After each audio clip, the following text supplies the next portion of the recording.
Welcome to పైనుంచే సూర్యుడు. బులెటిన్లో ముందుగా హెడ్లైన్స్. బనకచెర్లతో తెలంగాణకు ఎలాంటి ఇబ్బంది లేదు, నష్టం లేదు. ముఖ్యమంత్రి చంద్రబాబు నాయుడు.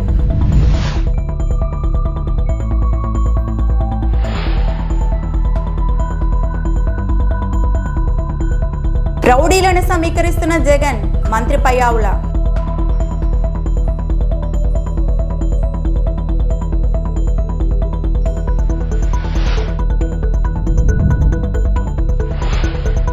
తెలంగాణ సీఎంకు నదీ పరివాహక ప్రాంతాలు కూడా తెలియవు, హరీష్ రావు. రౌడీలను సమీకరించి రాష్ట్రాన్ని భయపెట్టాలని జగన్ అనుకుంటున్నారని మంత్రి పయ్యావుల కేశవ్ అన్నారు. వైసీపీ తిరుగుబాటు ప్రభుత్వంపై కాదు, ప్రజలపై అన్నారు. ఏడాది క్రితం చనిపోయిన వ్యక్తికి ఇప్పుడు పరామర్శలేంటని కేశవ్ ప్రశ్నించారు. రప్పా రప్పా అంటూ ఎవరిని నరుకుతారని నిలదీశారు. దానికి సెపరేట్ ఇది ఉంటుంది, అథారిటీ డిసైడ్ చేస్తారని చెప్పాను. దాని ప్రకారమే ఇప్పుడు ఎన్ బ్లాక్గా తీసుకుంటున్నాం. ఆంధ్రాకు వచ్చే వాటర్ మనం తీసుకుంటున్నాం, తెలంగాణకు వచ్చే వాటర్ వాళ్ళు తీసుకుంటున్నారు. కంబైన్డ్ ఆంధ్రప్రదేశ్ నేనే చాలా ప్రాజెక్టులు స్టార్ట్ చేశాను, మీరు గుర్తుపెట్టుకోవాలి. ఈరోజు ఏదైతే ఉందో దేవాదులు నేను స్టార్ట్ చేసిన ప్రాజెక్టే. కల్వకుర్తి కృష్ణాపైన నేను స్టార్ట్ చేసిన ప్రాజెక్టే కల్వకుర్తి. ఎస్ఎల్బీసీ సక్సెస్ అయిన తర్వాత కల్వకుర్తి స్టార్ట్ చేశాను. కృష్ణా మోడర్నైజేషన్ చేస్తామని చెప్పి 20 టీఎంసీ సేవింగ్ చూపించి ఆ 20 టీఎంసీ బీమాకి ఇచ్చాం క్లియరెన్స్కి. ఇట్లా ఆ రోజు సమైక్య ఆంధ్రప్రదేశ్ అప్పుడు దేవాదులు ఓపెన్ నేను చేసినప్పుడు ఈ పక్క పుష్కర, అదే మరిగా ఇంకొక ప్రాజెక్ట్ లిఫ్ట్ ఇరిగేషను తాడిపొడి, ఈ 2 లిఫ్ట్ ఇరిగేషన్ స్టార్ట్ చేశాను. ఇప్పుడు తర్వాత అంత మునుపు ఎల్లంపల్లి అన్నారు. ఎల్లంపల్లి పెద్ద కాంట్రవర్సీ అయింది, అసెంబ్లీలో పెద్ద పోరాడాం, 19 days పోరాడాం ఎల్లంపల్లి గురించి, కరప్షన్ గురించి. అది అయిన తర్వాత ఇప్పుడు కాళేశ్వరం వచ్చింది. కాళేశ్వరం వచ్చినప్పుడు నేను చెప్పాను, మీరు కట్టుకుంటున్నారు, ఇట్స్ ఓకే, ఎప్పుడు కూడా నేను అబ్జెక్ట్ చేయలేదు. పై నుండి వాటర్ వాడుకుంటే నష్టమా, కింద నుండి వాటర్ వాడుకుంటే నష్టమా అండి? ఇది సముద్రంలో పోయే నీళ్ళు, వేస్ట్ అయ్యి సముద్రంలో పోతుంది. మీరు ఎక్కడ వాడుకుంటున్నారు? పైన నుంచి మీరు ఆ నీళ్లు వాడకపోతే ఎక్కడికి వస్తుంది? వీడికి వస్తుంది. ఎవరన్నా రైజ్ చేస్తే ఆ పాయింట్ రైజ్ చేస్తారు, నేను ఎప్పుడు రైజ్ చేయను. తెలంగాణ కానీ ఆంధ్ర కానీ తెలుగు కమ్యూనిటీ ఎందుకు మనం ఇష్యూస్ చేసుకుంటున్నాం? అమికబుల్గా ఇచ్చి పుచ్చుకునే ధోరణిలో సముద్రంలో పోయే నీళ్ళు మీరు వాడుతున్నారు, వాడండి. దానికి చట్టబద్ధ కావాలంటే గవర్నమెంట్ ఆఫ్ ఇండియాలో కూర్చొని మాట్లాడుకుందాం. అంతేగాని ఇష్యూ చేయడం ఎక్కడ లాజిక్ అంటున్నాను నేను, అది కరెక్ట్ కాదు.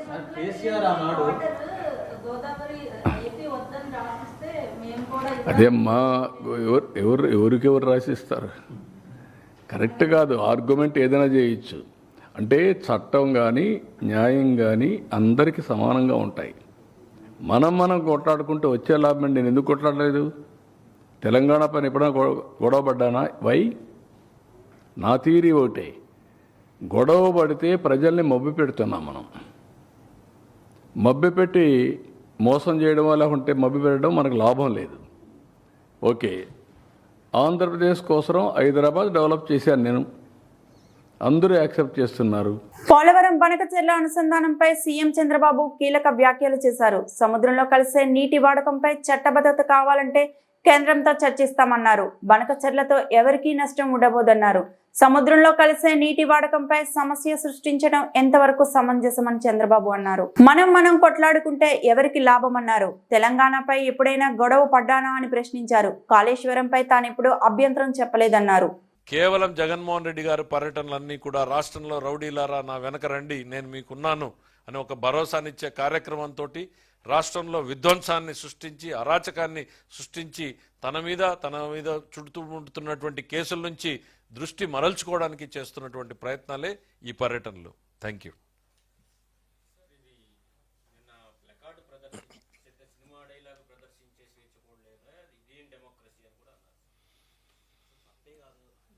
అదే చెప్తున్నా, ఆయన ఇంకా సంతోషం. మేము చెప్పేది ఏంటంటే, సినిమాల్లో చాలా మంచివి ఉన్నాయి, రాముడి దగ్గర నుంచి ఉన్నటువంటి చరిత్రలు ఉన్నాయి. మరి నేషనల్ లెవెల్లో ఉన్నటువంటి మోడీ గారు ఏం కొటేషన్స్ చెప్తాడు, జగన్మోహన్ రెడ్డి గారు ఫాలోయర్లు ఏం కొటేషన్స్ చెప్తున్నారు? అవి సినిమా డైలాగులే, ఇవి సినిమా డైలాగులే. మన మనస్తత్వాన్ని ఎక్స్పోజ్ చేస్తున్నాయి. రప్ప నరికేస్తామంటే ఎవరిని నరికేస్తారు? సంతోషమే అంటాడు. ఒక మాజీ ముఖ్యమంత్రి పదవి తప్పు, అది ఎవరో కుర్రాడేమో పట్టుకున్నాడేమో, అట్లాంటిది నేను యాక్సెప్ట్ చెయ్యను అని చెప్పాల్సింది పోయి సంతోషమే అని అంటే ఇంకా 10 మంది పట్టుకోండి, ఇంకా 10 మంది పెడుదారి పట్టండి. అధికారంలో ఉన్నప్పుడు గంజాయిని ఎంకరేజ్ చేశారు, గంజాయి బ్యాచ్లను ఎంకరేజ్ చేశారు, క్రైమ్ కంట్రోల్ లేకుండా పోయింది, పోలీసు వ్యవస్థని దుర్వినియోగం చేశారు. మళ్ళీ ఇప్పుడు అరాచకవాదులందరినీ అంటేసుకుని ఈ రాష్ట్రంలో మళ్ళీ అలజడి సృష్టించేటువంటి ప్రయత్నం. రాష్ట్ర అభివృద్ధి మీద ఒక కుట్ర జరుగుతోంది. వైఎస్ఆర్సీపీ ఆలోచనలు, జగన్మోహన్ రెడ్డి గారి ఆలోచనలు, ఈ రాష్ట్రం ప్రశాంతంగా ఉండకూడదు, పెట్టుబడులు రాకూడదు అనేటువంటి ఒక దుర్మార్గమైనటువంటి ఆలోచనతో చేస్తున్నటువంటి కుట్ర ఇది.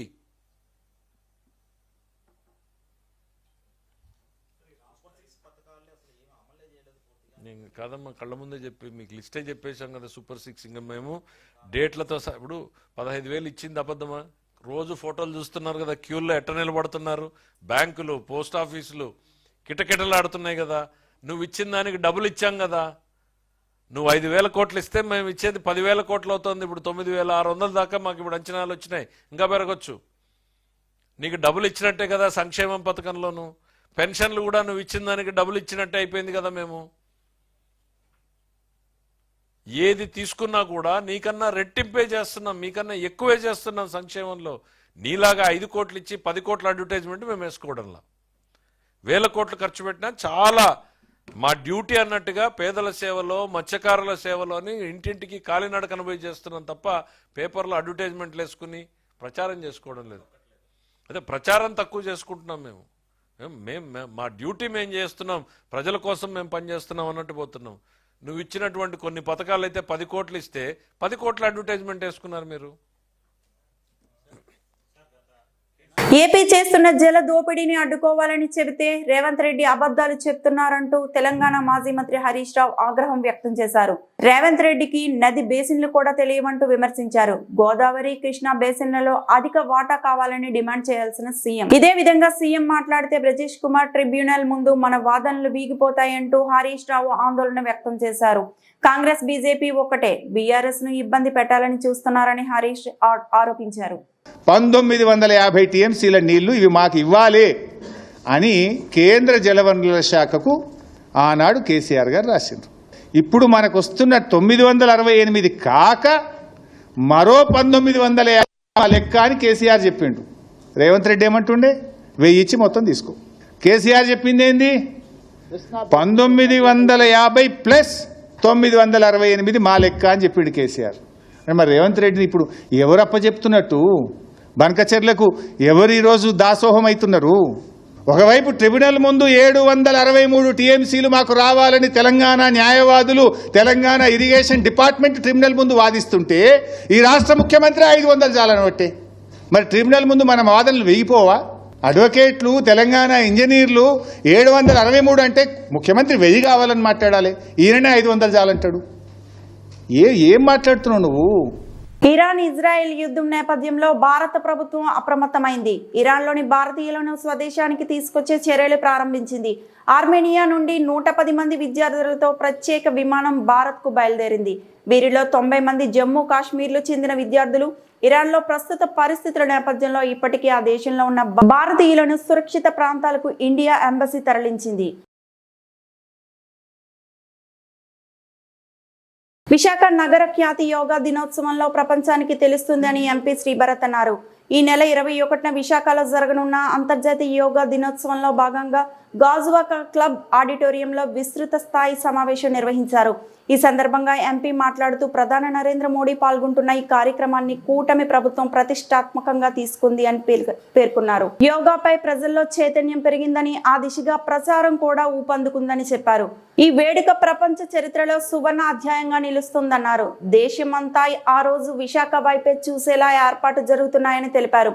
ముఖ్యమంత్రి చంద్రబాబు సూచనలతో అధికార యంత్రాంగం ఏర్పాట్లలో నిమగ్నమైందన్నారు.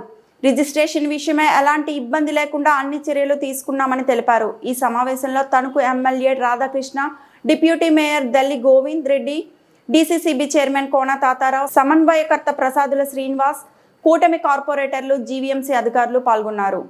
మీ అందరికీ మీడియా మిత్రులకు తెలుసు, ప్రధానమంత్రి గారు, ముఖ్యమంత్రి గారి ఆధ్వర్యంలో ఒక ప్రపంచ స్థాయి రికార్డు సాధించాలనే ఒక సంకల్పంతో ఇవాళ మీ అందరం పనిచేస్తున్నాము. గత నెలగా ఈ ఎంటైర్ ఉత్తరాంధ్ర ప్రాంతంలో చాలా మందికి ట్రైనింగ్లు నడపడము, అన్ని వర్గాలకు చెందిన వాళ్ళు, అంటే ట్రైబల్ స్టూడెంట్స్, సీనియర్ సిటిజన్స్, వేద పండితులు అందరూ యోగా చేస్తున్నారు. అండ్ రేపు మనకి ఎల్లుండి జరగబోయే ఈవెంట్లో బీచ్ రోడ్లో ఇంచుమించు ఒక 150 కంపార్ట్మెంట్లు, మిగతా అడిషనల్ లొకేషన్స్ బీచ్ రోడ్కి ఆనుకుని ఇంకో 150 కంపార్ట్మెంట్స్, ఎక్కడన్నా మనకి పెద్ద గ్రౌండ్స్ దొరికితే అక్కడ ఒక 20-30 కంపార్ట్మెంట్స్, అన్ని కలిపి 326 కంపార్ట్మెంట్స్ పెడుతున్నాము. వాళ్ళల్లో ఏంటంటే మినిమం ఒక 3,50,000 మంది ఒకటేసారి యోగా చేసి గిన్నెస్ బుక్ ఆఫ్ వరల్డ్ రికార్డ్స్లో మనం ఎంటర్ అవబోతున్నాం అనేది మనందరి టార్గెట్. ఇప్పుడు ప్రభుత్వము అండ్ పొలిటికల్ లీడర్షిప్ అంతా కలిసి చాలా పకడ్బందీగా ఆర్గనైజ్ చేస్తున్నారండి. బహుశా ఆంధ్రప్రదేశ్లో ఇంత పెద్ద ఈవెంట్ ఆర్గనైజ్ చేయడం ఎప్పుడు జరుగుండదు. ఎందుకంటే it is not number of people, వాళ్ళందరూ వచ్చి యోగా అక్కడ చేసి టైంకి చేయాలి. మళ్ళీ ఒక పబ్లిక్ మీటింగ్ ఏంటంటే 5 PM అంటే 6 PMకి వచ్చినా పర్వాలేదు. ఇక్కడ యోగా 7కి స్టార్ట్ అవుతుందంటే 7 షార్ప్, 7:45కి అయిపోతే ఇంకా అయిపోయినట్టు, దాని తర్వాత ఇంకా రికార్డింగ్ లేదు. మీడియా మిత్రుల ద్వారా కోరేది ఏంటంటే మీరు ప్రజలందరికీ తీసుకెళ్లాల్సిన మెసేజ్, అందరూ ఆహ్వానితులు. మిమ్మల్ని ఆహ్వానించేది ఏదో రికార్డు కోసమే కాదు, మీ ఆరోగ్యం కోసం. వాళ్ళ సమాజంలో అనేక ఆరోగ్య సమస్యలు వస్తున్నాయి. బాడీ పెయిన్స్ అని, డైజెషన్ ఇష్యూస్ అని, నిద్ర సరిగ్గా పట్టుకోవడం, కాన్సన్ట్రేషన్ లేకపోవడం, మానసికంగా అందరు ఇబ్బంది పడటము, ఇవన్నిటికీ యోగా ఒక గొప్ప సొల్యూషన్. దాంట్లో ఆసనాలు, ప్రాణాయామాలు కానీ రోజు మనం చేయగలిగితే, నేను కూడా ఎర్లీ మార్నింగ్ లెగ్సే రకం కాదండి, ఆనెస్ట్గా చెప్తున్నా. నేను గత వారంగా యోగా పొద్దున్న చేస్తుంటే 6 గంటల లెగ్స్లో నాకు టైర్డ్ అనిపించట్లే. నెక్స్ట్ డే మళ్ళీ ఇంకెక్కడ చేయాలి అనే ఒక ఆలోచన వస్తుంది. సో నాకు కూడా హ్యాపీగా ఉంది. పర్సనల్గా నేను బెనిఫిట్ అవుతున్నాను, మీరు కూడా అందరు బెనిఫిట్ అవ్వాలని కోరుతున్నాము. గాజువాక నియోజకవర్గంలో పల్లా శ్రీనివాస్ గారు, ఆయన ఫాదర్ సింహాచలం గారు చనిపోవడం వల్ల కొంత ఈ యాక్టివిటీస్లో డైరెక్ట్గా ఇన్వాల్వ్ అవ్వలేకపోతున్నారు, కానీ ఇండైరెక్ట్గా అంత గైడ్ చేస్తున్నారు. మా అబ్జర్వర్స్ ఇక్కడ రాధాకృష్ణ గారు, ప్రభాకర్ గారు ఉన్నారు. ఇతర పార్టీ నాయకులు, జనసేన, బీజేపీ నుంచి ఆల్రెడీ ఇక్కడ సీనియర్ నాయకులు ఉన్నారు. కాబట్టి వాళ్ళందరూ కలిపి సక్సెస్ చేస్తారని మేము చాలా బలంగా కోరుతున్నాము. మీ ద్వారా కోరేది ఏంటి అంటే, మీ ఈ నెక్స్ట్ 2 days మీరు మిగతా ఫోకస్ అంతా తగ్గించుకుని యోగా మీద మీరు దృష్టి పెట్టండి. ఈ ఈవెంట్లో మాక్సిమం పార్టిసిపేషన్ అయ్యేటట్టు మీరు జనాల్ని మీరు ప్రోత్సహించాలని కోరుకుంటున్నాను. భూ ఆక్రమణ పేరుతో నిర్మాణాన్ని తొలగించాలని రెవెన్యూ అధికారులు చేసిన ప్రయత్నం బెడిసి కొట్టింది. ఇంటి యజమానురాలతో పాటు స్థానికులు కూడా అధికారుల తీరుపై మండిపడ్డారు. వివరాల్లోకి వెళ్తే జీవీఎంసీ 74వ ward Dayal Nagar quarry road survey number 64/1లో అడారి భవానీకి చెందిన పూరి గుడిసె ఉండేది. ఆ పూరి గుడిసెకి 2014 నుండి ఇంటి పన్ను, కరెంట్ మీటర్, కొళాయి పన్ను ఉన్నాయి. దానికి 2018లో అప్పటి చంద్రబాబు ప్రభుత్వం 2096 జీవోలో ఇచ్చిన పట్టా కూడా ఉంది. అయితే సదరు వ్యక్తి గుడిసె స్థానంలో ఇటీవల రేకుల షెడ్ నిర్మాణం చేసుకుంది. దీనిపై పెదగంట్యాడ రెవెన్యూ అధికారులకు తప్పుడు సమాచారం ఇచ్చి తమ ఇంటిని కూల్చేయాలని చూస్తున్నారని భవానీ ఆరోపించారు. దీనిపై కోర్టు ఆర్డర్ ఉన్నప్పటికీ నిర్మాణం కూల్చివేతకు రావడంపై మండిపడ్డారు. పేదవాళ్ళ ఇళ్లపై ఇలా చేయడం కరెక్ట్ కాదని దళిత నాయకుడు గంట్యాడ గోవిందరాజ్ పేర్కొన్నారు.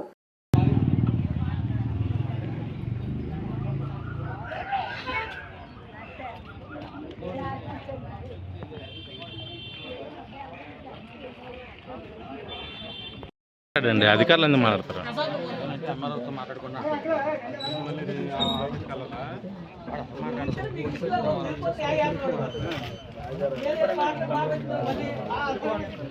మా అబ్బాయి వెళ్తే నేనే చంపేసి అక్కడికి ఇప్పేస్తాను. నువ్వు రౌడీ చేస్తున్నావు, చేస్తున్నావు, అలా చేస్తున్నావు, నేను ఎప్పటికైనా చంపేసి చెప్పేసి మీ అమ్మ మీ నాన్న వచ్చినా సరే నేను ఎలా సైలెంట్ కొంటాను, కానీ మీ అమ్మ నాన్న ఏం చేయలేను. మమ్మల్ని 3 లక్షలు అడిగితే మేము ఎక్కడ ఇవ్వగలండి. మన ఈఆర్ఓ వచ్చి ఆడారి భవన్ అంటే లేదు, అక్కడ ఛాన్స్ లేదు. ఇంకా అక్కడ బాగా నోటెడ్ అయిపోయింది. సచివాలయం ఎన్నిసార్లు వెళ్ళినా సరే ఆడారి భవన్ అన్ని అక్కడ జాయిన్ వద్దు. నా కొడుకుని చంపేస్తానని ఎందుకన్నారు అతను? అది అబ్బాయి చంపేస్తాడండి, వంశరెడ్డి చంపేసి గొయ్యి చెప్పించాడండి. అంటే అతను కోట్లేసి వెనకాల తిరిగాం కదా, అందుకు నేను 2014లో పాప డెలివరీ అయింది. డెలివరీ అయితే పాములు వచ్చి ఇల్లు కూడా పడిపోయి గడ్డ నీరు అంతా వచ్చేస్తుందని నేను స్లాబ్ కట్టుకోవడానికి కూడా స్థితిలో కమరీలు వేయించుకోవడం. ఈ రోజు అదే గోళ్ళ మీద నేను రేకులు వేసుకుందే అధికారులు వచ్చి నన్ను చాలా ఇబ్బంది పెడుతున్నారు. వారం రోజులు బట్టి రాత్రులు పొగలు కూడా తిండి తిప్పలు లేకుండా ఎంఆర్ ఆఫీస్కి వెళ్తే ఎంఆర్ ఆఫీస్ ఆవిడ కూడా పట్టించుకోలేదు. వెళ్ళాం కూడా అలా 10 మంది. ఇక పక్క ఆవిడ కూడా వచ్చింది. అలా ఆయనకి ఆరోగ్యం పోలే, పక్క వాళ్ళు తోడు పెడిసి కూడా వచ్చింది. వెళ్ళాం. ఇప్పుడు ఈ రోజు రాలేదంటున్నారు. ఈ రోజు రాత్రులు పొగలు అనుకున్న మమ్మల్ని తిండి తిప్పలు లేకుండా ఏడిపిస్తున్నారు. చంద్రబాబు నాయుడు ఇచ్చిన పట్టా ఉంది నా దగ్గర, కరెంట్ బిల్ ఉంది, ఇంటి పట్టా, అది ఇంటి పన్ను ఉంది, వాటర్ బిల్లు కడుతున్నాను. బిల్లు ఎందుకు కట్టించుకుంటున్నారు గవర్నమెంట్ అయితే? చెప్పండి ఒకసారి. నన్నే ఎందుకు ఇంత ఇబ్బంది పెడుతున్నారు? ఇప్పుడు ఈ ఇల్లు ఎంఆర్ఓ తప్పుడు రిపోర్టు వీఆర్ఓ ఇచ్చారు. ఏమనంటే ఇక్కడ రేకుల షెడ్ కట్టింది పాత 2015లో కట్టిందే పూరిల్లు. అది పూరిల్లు పడిపోయి శిథిలావస్థకు వచ్చేయడంతో రేకులు తీసి వేసుకోవడం జరిగింది. దీని హిస్టరీ ఏంటంటే 2015లోనే హైకోర్టును ఆశ్రయించడం జరిగింది. హైకోర్టు వారు 2022లో ఒక ఆర్డర్ ఇచ్చారు. ఏమంటే లాన్ ఫాలో అవ్వమన్నారు. వాళ్ళ సైట్లో ఉంటే మీరు ఎవరు ఎంటర్ అవ్వద్దు, వాళ్ళ ఇంటి పనులు కరెంట్ బిల్లు పట్టాలన్నీ చూపెడుతున్నారు, అది తప్పని మీరు నిరూపించలేకపోతున్నారు, అందుకు ఆ ఇంటి దగ్గర మీరు వెళ్ళొద్దని క్లియర్ కట్గా ఒక ఆర్డర్ ఉంది ఎంఆర్ఓకి జీవీఎంసీకి. ఆర్డర్ ఉన్నా సరే ఎటువంటి నోటీసు ఇవ్వకుండా ఇచ్చేసామని చెప్తున్నారు. నోటీస్ అయితే మాకు ఇవ్వలేదు. ఇప్పుడు అసలు యాక్చువల్గా 7 నోటీస్ ఫస్ట్ అంటించాలి, మాకు ఇవ్వాలి.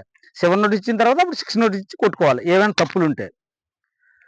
ఏమీ జరగకుండా ఇచ్చామనేస్తున్నారు అంతే. నోటితో మాత్రం ఏం చెప్పట్లేదు. మాకున్న ఆధారాలు ఏంటంటే ఆ ఇంటికి 296 పట్టా ఉంది. అప్పుడు చంద్రబాబు గవర్నమెంట్లో పట్టా ఇచ్చారు. ఆ పట్టా ఉంది, ఇంటి పన్ను ఉంది, కరెంట్ మీటర్ ఉంది, కొలాయి ఉంది, ప్లస్ మున్సిపల్ ప్లాన్ ఉంది. ఇన్ని ఆధారాలు ఉన్నా వాళ్ళు ఏదో కొట్టేయాలనే ఉద్దేశం. ఇక్కడ మెయిన్ ఏంటంటే అన్ని వార్డులు ఒక ఎత్తు, కానీ ఈ ఒక్క 74వ వార్డు ఒక్కటే ఒక ఎత్తు. అన్ని వార్డులో కార్పొరేటర్లు ఇల్లు నిలబెట్టాలని చూస్తున్నారు, ఇక్కడ కార్పొరేటర్ ఇల్లు కూలగొట్టాలని చూస్తున్నాడు. గాజువాకలోని కకే తైబా కబ్రిస్తాన్, కకే కాదర్ కబ్రిస్తాన్ కమిటీ ఏర్పాటుపై మదీనా మసీదు కమిటీ సభ్యుడు ఫజల్ రెహమాన్ అభ్యంతరం వ్యక్తం చేశారు. ఈ మేరకు ఆయన మీడియాతో మాట్లాడుతూ ఎవరిని సంప్రదించుకుంటా కమిటీ ఎలా ప్రకటిస్తారని ప్రశ్నించారు. ఆల్మాస్ ఫెడరేషన్ జిల్లా కమిటీలో చోటు కోసం గాజువాకలో ఇలా కమిటీ ఏర్పాటు కావడం తగదన్నారు. అన్ని మసీదుల నుండి అభిప్రాయాలను తెలుసుకున్నాక కమిటీ ఏర్పాటు చేయాల్సి ఉన్నా వాటిని పక్కన పెట్టి కొందరు స్వలాభం కోసం ఇలా చేయడం తగదన్నారు. తక్షణమే వేసిన కమిటీని రద్దు చేయాలని డిమాండ్ చేశారు. కమిటీ అన్నది రాజకీయాలకు అతీతంగా ఉండాలని సూచించారు. मेरा नाम फजल रहमान गाजुवाका से ఈరోజు ఈ ప్రెస్ మీట్ పెట్టడానికి కారణం ఏంటంటే మన 100 ఫీట్ రోడ్లోని కాకే తైబా అని కబ్రస్థాన్ ఉంది. ఆ కబ్రస్థాన్కి ఈ మధ్యన కమిటీ వేయడం జరిగింది కొంతమంది వ్యక్తులు. అయితే ఈ కమిటీ వేయడానికి కారణం ఏంటంటే ఈ ఆల్మాస్ ఫెడరేషన్లోని ఈ మధ్యనే ఎలక్షన్ ఉంది. ఈ ఎలక్షన్లోని వాళ్ళే సొంత లబ్ధి కోసం పార్టిసిపేట్ చేయడం కోసం మాత్రమే ఈ కమిటీ వేయడం జరిగింది. ఇది జీబీఎంసీ ఇచ్చింది కబ్రస్థాన్. ఇది ప్రతి మసీద్కి సంబంధించింది, ఏ సొంత వ్యక్తులకు సంబంధించింది కాదు, ఏ సొంత మసీద్కి సంబంధించి కాదు, ప్రతి మసీద్కి సంబంధించింది. అయితే వీళ్ళు కొంతమంది ఆ ఎలక్షన్లో పార్టిసిపేట్ చేయడం కోసం మాత్రమే ఆరిఫ్ అనే వ్యక్తి అక్కడ నామినేషన్ వేయడం కోసం మాత్రమే ఈ కమిటీ వేయడం జరిగింది. అందుకే మేము ఆల్మాస్ కూడా రిక్వెస్ట్ చేస్తున్నాం, ఈ ఆల్మాస్లో కూడా రిక్వెస్ట్, ఈ ఎలక్షన్లో ఎవరైతే నామినేషన్ వేశారో అవన్నీ క్యాన్సిల్ చేసి ఎలక్షన్ రద్దు చేయాలని కోరుతున్నాం. పారిశుద్ధ్య కార్మికులకు తల్లికి వందన పథకం అమలు చేయాలని మంత్రి నారా లోకేష్ కు కూటమి ఎమ్మెల్యే కొలికపూడి శ్రీనివాసరావు వేడుకోలు. వందనం అనే ఒక అద్భుతమైన కార్యక్రమాన్ని అమలు చేయడం ద్వారా విద్యారంగంలో ఒక భారీ విప్లవానికి, భారీ మార్పుకి పునాది వేసిన విద్యాశాఖ మంత్రి లోకేష్ గారికి తల్లికి వందనం పథకంలో లబ్ధిదారులైన తిరుమూరు నియోజకవర్గంలో ఉన్న పిల్లలందరి తరఫున, వారి కుటుంబాల తరఫున తిరుమూరు శాసనసభ్యుడిగా ధన్యవాదాలు తెలియజేస్తున్నాను. అదే సమయంలో తల్లికి వందనం పథకంలో మున్సిపాలిటీలో పనిచేసే పారిశుద్ధ్య కార్మికులు వాళ్ళు ప్రభుత్వ ఉద్యోగం అన్న నిబంధనతో వాళ్ళని తల్లికి వందనం పథకానికి అనర్హులుగా చేయడం వల్ల పేద కుటుంబాలకు చెందిన చిన్న చిన్న ఉద్యోగాలు చేసుకునే ఈ పారిశుద్ధ్య కార్మికుల పిల్లలు తల్లికి వందనం పథకం పొందలేకపోతున్నారు. దయచేసి తల్లికి వందనం పథకాన్ని మున్సిపాలిటీలో పనిచేసే పారిశుద్ధ్య కార్మికుల పిల్లలకు కూడా వర్తింపజేయాలని ఈ సందర్భంగా గౌరవ ముఖ్యమంత్రి గారికి, గౌరవ విద్యాశాఖ మంత్రి గారికి ఈ పారిశుద్ధ్య కార్మికుల తరఫున విజ్ఞప్తి చేస్తున్నారు. కర్నూలు జిల్లా ఆదోని పట్టణంలో నిన్నటి దినమున మందకృష్ణ మాదిగ నాయకత్వంలో పనిచేస్తున్న ఆదోని నియోజకవర్గ ఎంఆర్పీఎస్ నాయకులు 18/6/2025 డానాపురంలో జరిగిన దళిత సర్పంచ్ కు జరిగిన అవమాన సంఘటనపై ప్రెస్ మీట్ పెట్టడం జరిగింది. అందులో ఆదోని నియోజకవర్గం ఎమ్మెల్యే పార్థసారథి జరిగిన ఘటనపై వివరణ ఇవ్వాలని, అదేవిధంగా టీడీపీ నాయకులు గుడిసె కృష్ణమ్మ మరియు ఆ రెండు పార్టీలకు సంబంధించిన రాజకీయ నాయకులపై చట్టపరమైన చర్యలు తీసుకోవాలని, అదేవిధంగా క్షమాపణలు చెప్పాలని, దళితులకు గుడి ఆవరణలో ప్రవేశం కల్పించాలని డిమాండ్ చేయడం జరిగింది. ఈ విషయం తెలిసిన వెంటనే ఆదోని ఎమ్మెల్యే పార్థసారథి మరియు గుడిసె కృష్ణమ్మ, మందకృష్ణ నాయకత్వంలో పనిచేస్తున్న దళిత నాయకులు ఎదురుగా క్షమాపణలు చెప్పడం జరిగింది. ఇప్పటి నుండి ఎక్కడా గానీ ఇలాంటివి పునరావృతం కాకుండా చూడాలని ఎంఆర్పీఎస్ నాయకులు కోరడం జరిగింది. ఇది ప్రత్యేకమైన సందర్భం. నిన్నటి నుంచి మీరందరూ చూస్తూ ఉన్నారు. మాకు సంబంధించినటువంటి మాలో ఒక్కడైనటువంటి దళితుని అవమానించాము అన్నటువంటి ఒక వీడియో తీసుకుని విపరీతంగా దానికి పెడార్థాలు తీస్తా వైరల్ చేస్తున్న సందర్భాన్ని మేము ఈరోజు చూస్తూ ఉన్నాం. ఒక్కసారి ప్రజలందరికీ కూడా నా నేపథ్యాన్ని నేను ఒకసారి గుర్తు చేసుకోవాలి. నేను కూడా అణగారిన ప్రజల వర్గాల నుంచి వచ్చిన వాడిని, ఒక బీసీని. ఎన్నో సంవత్సరాలుగా బీసీ ఉద్యమాల్లో కానీ, దళిత ఉద్యమాల్లో కానీ రాజ్యాంగబద్ధంగా మాకు రావాల్సినటువంటి హక్కుల గురించి పోట్లాడేవాడిని. నిరంతరం ఈ ఉద్యమాల్లో మునిగి తేలేవాడిని. ఎంఆర్పీఎస్ ఉద్యమంలో కూడా 10-15 సంవత్సరాలుగా నేను అసోసియేట్ అయినా నేరుగా. నేను ఎప్పుడు కూడా ఈ కండువా వేసుకోవడానికి మొహమాట పడలేదు, ఈ ఉద్యమంలో పాల్గొనడానికి జంకలేదు. జేఎంబీఎం ఉద్యమంలో కూడా ఎన్నో రకాల దళితులకు సంబంధించిన సమస్యల మీద నిరంతరం అసెంబ్లీలో గళమెత్తడమైనా, ఎక్కడ అవకాశం దొరికితే అక్కడ వీళ్ళ పక్షాన, మా అందరి పక్షాన నిలబడడానికి ఏ రోజు కూడా వెనుకాడిన వ్యక్తిని. మహిళల రక్షణ, వారి హక్కుల పరిరక్షణ కోసం మహిళా కమిషనర్ కృషి చేస్తుందని, మహిళల రక్షణ కోసం 24 గంటలు హెల్ప్ లైన్ మెయిల్ ద్వారా ఫిర్యాదు చేసుకోవచ్చు అని జాతీయ మహిళా కమిషన్ సభ్యురాలు అర్చనా మంజుదారి తెలిపారు.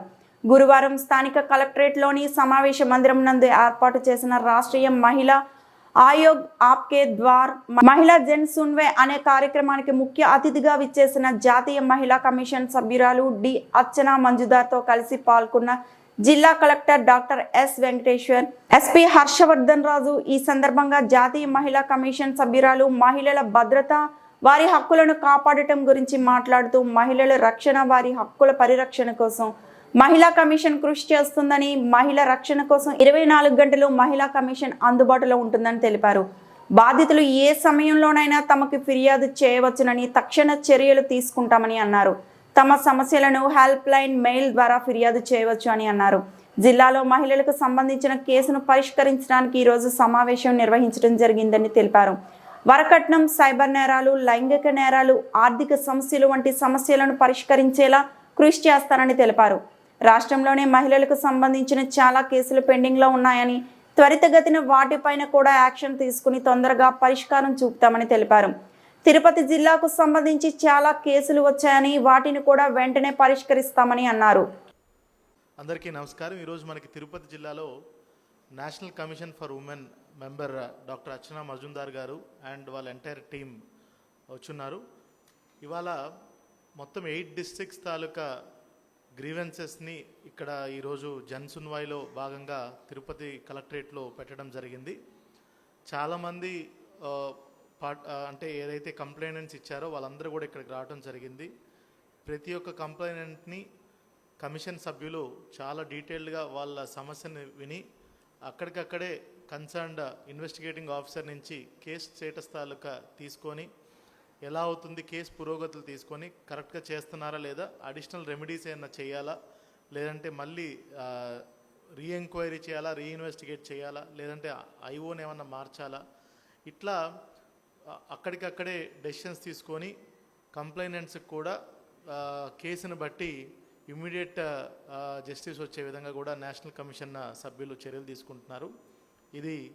దీనివల్ల ఏంటంటే మనకి జిల్లాలో ఎవరైతే ముఖ్యంగా మహిళలు ఇలాంటి సమస్యలకు గురవుతున్నారో వాళ్ళకి national commission for women immediate response ఇచ్చి వాళ్ళకి మెయిల్ అన్న పంపించినా వాళ్ళకి డైరెక్ట్ కంప్లైంట్ ఇచ్చినా కూడా మన మీద కూడా పోలీస్ డిపార్ట్మెంటు మన అడ్మినిస్ట్రేషన్ మీద కూడా దాన్ని సీరియస్గా టేకప్ చేసి దాన్ని ఇన్వెస్టిగేట్ చేయడం జరుగుతుందని ఒక మెసేజ్ చాలా క్లియర్ కట్గా మీ అందరికి కూడా ఇవ్వడం జరుగుతుంది.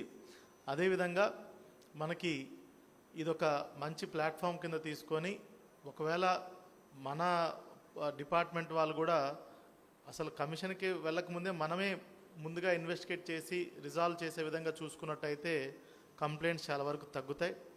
సో కమిషన్ సభ్యులందరికీ మరొకసారి ma'am, I heartily thank all the members and all the team for coming to Tirupati district. పశ్చిమ గోదావరి జిల్లా ఆచంట మండలం కరిగోరుమల్లి గ్రామంలో శ్రీ కుమారస్వామి దేవస్థానం ఎగ్జిక్యూటివ్ ఆఫీసర్ దేవాదాయ ధర్మాదాయ శాఖ పంట పొలాల ఆదాయానికి గండి కొడుతూ విఘాతం కలిగిస్తున్నారని రైతులు ఆవేదన వ్యక్తం చేస్తున్నారు. దేవస్థాన ఆదాయ అభివృద్ధికి సహకరించవలసిన ఆలయ ఎగ్జిక్యూటివ్ ఆఫీసర్ రాజకీయాలు చేస్తూ తాను లాభాపేక్ష ఆకాంక్షతోటే ఇలా చేస్తున్నారని కరిగోరుమిల్లి రైతులు ఆందోళన వ్యక్తం చేస్తున్నారు. శ్రీ కుమారస్వామి దేవస్థానానికి 18 ఎకరాల పంట భూమి ఉండగా గత సంవత్సరం రైతులకు పాటలు పెట్టి రైతులు సేద్యం చేసుకుంటున్న మాట వాస్తవమైనప్పటికీ ప్రస్తుత ఆలయ ఈవో లోకేష్ మళ్లీ దేవస్థాన పంట పొలాలకు ఈ నెల 10వ తారీఖున అర్హులైన రైతులు సేద్యం చేసుకునేవారు. పాటలు పాడుకోవాలని గ్రామంలో ఈ నెల 7వ తారీఖున గ్రామంలో టాంటాం వేయించారు. ఈ భూములను 2024 సంవత్సరంలో 3 సంవత్సరములకు గాను పాటలు పెట్టినప్పటికీ మరలా 2025 సంవత్సరం దేవస్థాన భూములు జూలై 7 తారీఖున గ్రామంలో భూముల పాట పెడుతున్నామని టాంటాం. ఎగ్జిక్యూటివ్ ఆఫీసర్ లోకేష్ ఎదుట వేయించవలసిన పరిస్థితి వచ్చింది. కావాలని ఇదంతా చేస్తున్నారని గ్రామంలో రైతులు ఆవేదన చెందుతున్నారు. 10వ తేదీన భూముల పాటకు రైతులు సాల్విన్ సర్టిఫికెట్లు తీసుకొని దేవస్థానం వద్దకు రాగా ఈ రోజు పాటలు నిర్వహించడం లేదని చెప్పడంతో రైతులు ఆగ్రహించి ఈవో లోకేష్ ను గ్రామ రైతులు నిలదీయగా తప్పకుండా జూన్ 18వ తేదీ నాడు కంపల్సరీ పాట నిర్వహిస్తామని సభాముఖంగా రాసి ఇచ్చారు. దాంతో రైతులు శాంతించి వెనుదిరిగారు. మళ్ళీ జూన్ 18వ తేదీన మరొకసారి రైతులందరూ పంట పొలాల పాట కోసం దేవస్థానం వద్దకు రాగా ఎగ్జిక్యూటివ్ ఆఫీసర్ జాడలేదు. పైగా అతని ఫోన్ కూడా స్విచ్ ఆఫ్ చేయడంతో రైతులు ఆగ్రహాన్ని వ్యక్తం చేశారు. దానికి సుమారుగా 18 ఎకర్లో వరి వ్యవసాయం ఉంది. దాన్ని ఇప్పుడు కూడా పాట పెట్టడం ద్వారా పాటలు పెట్టి దాని ద్వారా రైతులు పాడుకుని ఆ దేవస్థానానికి స్విచ్ కట్టడం జరుగుతుంది. గత 3 సంవత్సరాల క్రితం పాట పెట్టడం జరిగింది. అది 3 సంవత్సరాల అనంతరం మొన్న క్రిత సంవత్సరం జూన్ నెలలో పాట పెడితే అప్పుడు గత 3 సంవత్సరాల క్రితం ఎచ్చుపాట వెళ్ళటం వల్ల గత సంవత్సరం కూడా పాట తక్కువ పాటకి వెళ్ళింది. తక్కువ పాటకి ఎందుకు వెళ్ళిందని అడిగితే అప్పుడు తక్కువ పాటకి వెళ్ళింది. 3 సంవత్సరంలో మరి దీన్ని 3 సార్లు వాయిదా వేయాలి. వాయిదా వేసిన తర్వాత మేము పెడతామని గత ఈఓ గారు ర్యాలీ విజయ్ కుమార్ గారు చెప్పడం జరిగింది. అది మరి 3 సంవత్సరాలు మళ్ళీ 3 సార్లు మళ్ళీ పాట పెడతారని మేము చూస్తే ఆ 40,000 చిల్లరకి ఆ పాట రాసి 1 సంవత్సరం కాలానికి గాను ఆ పాటని పాట రాయటం గత ఈఓ గారు రాయటం జరిగింది. అది 1 సంవత్సర కాలం అవ్వింది కాబట్టి మొన్న 7వ తారీఖుని టౌన్ వేయించి పాట పెడతామని మనం ఇప్పుడు ఉన్న ప్రస్తుత ఈఓ గారు బొమ్మలూరి లోకేశ్వరరావు గారు పాటని పెడతామని అనౌన్స్మెంట్ చేశారు. 10వ తారీఖుని పాట పెడతామని అంటే మేము రైతులందరూ కూడా సాల్వెన్స్లు అవి రాయించుకుని ఇక్కడ పాట దగ్గరికి వస్తే అప్పుడు ఆ ఈఓ గారు మరి ఆయనకి ఏవే పనులు ఉన్నాయో ఇప్పుడు కాదు మేము పాట కొంచెం వాయిదా వేసాం అని చెప్పి ఇప్పుడు ఉన్న రైతులందరూ కూడా అదేంటంటే వాయిదా వేయటువంటి పాట పెడితే ఇప్పుడు ఉన్న పరిస్థితులు 50,000 55,000 ఇచ్చి పట్టుకెళ్తుంది కదా, ఎందుకు పాట ఆపేస్తున్నారని మేము అడిగితే ఏదో కారణాలు ఉన్నాయండి, మీకు 18వ తారీఖున మేము పాట ఖచ్చితంగా పెడతాం అని అంటే అలా కాదు, మీరు పాట 18వ తారీఖున పెడతామంటే కాదు, మాకు రిటర్న్ పూర్వకంగా రాతపూర్వకంగా మాకు 18వ తారీఖున పాట పెడతామని మీరు చెప్తే మేము వెళ్తామంటే అప్పుడు ఇప్పుడున్న ఈఓ గారు గుమ్మలూరు లోకేశ్వరరావు గారు మాకు రాతపూర్వకంగా 18వ తారీఖున పాట పెడతామని ఇదిగో ఈ కాగితాన్ని 18 తారీఖున పాట పెడతామని ఈఓ గారు చెప్పడం జరిగింది. ఈ రోజున 18/6/2025 తారీఖున మేము అందరం కూడా సాల్వెన్స్లు కట్టుకుని మేము ఇక్కడ పాట దగ్గరికి గుడి దగ్గర ఆమస్థానానికి వస్తే ఇక్కడ ఈఓ గారు లేరు. ఈఓ గారికి మనం పలుమార్లు ఫోన్ చేసినప్పటికీ ఆయన ఫోన్ లిఫ్ట్ చేయకుండా ఆయన మరి ఎందుకు ఎస్కేప్ అవుతున్నారో మాకు తెలియలేదు.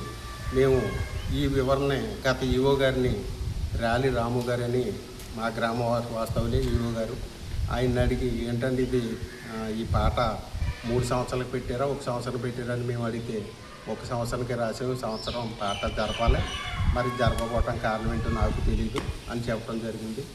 మా ఉద్దేశం ఏంటంటే మా రైతులందరూ కూడా మా దేవస్థానం మేమేదో మా స్వలాభం కోసం మేము చేసుకుందామని కాదు, దేవస్థానానికి ఆదాయం రావాలనే ఉద్దేశం ఎక్కువ రావాలనే ఉద్దేశంతో తప్ప మాకు సొంతంగా మేమేదో ఈ దేవాలయం పొలం వల్ల మేము దీన్ని ఏదో సంపాదించుకుందామని కాదు. ఇప్పుడున్న పరిస్థితుల్లో ధాన్యం రేట్లు ఇవన్నీ పెరిగిన పరిస్థితుల్లో 50,000 సుమారుగా పాట జరుగుతుంది. మేము అందరం 50,000 సుమారుగా పాట పాడుకుంటాకే మేము ఇక్కడ వస్తడం జరిగింది. వారు ఈఓ గారు గత మరి పాటదారులకి కుమ్మక్కయ్యి చేశారో లేకపోతే ఏ రకమైన చేశారో లేకపోతే వాళ్ళు ఏమన్నా ఈఓ గారికి ఏమన్నా డబ్బులు ఇచ్చి లంచాలు ఇచ్చి ఆఫ్ చేయించారో తెలియదు. కానీ ఈ ఈఓ గారు అయితే ఎస్కేప్ అయ్యారు. దీన్ని మీ ద్వారాగా మన ఎండోమెంట్ కమిషనర్ గారికి, డీసీ గారికి, కాకినాడ డీసీ గారికి ఇవి ఇప్పటి వరకు ఉన్న బులెటిన్ అప్డేట్స్.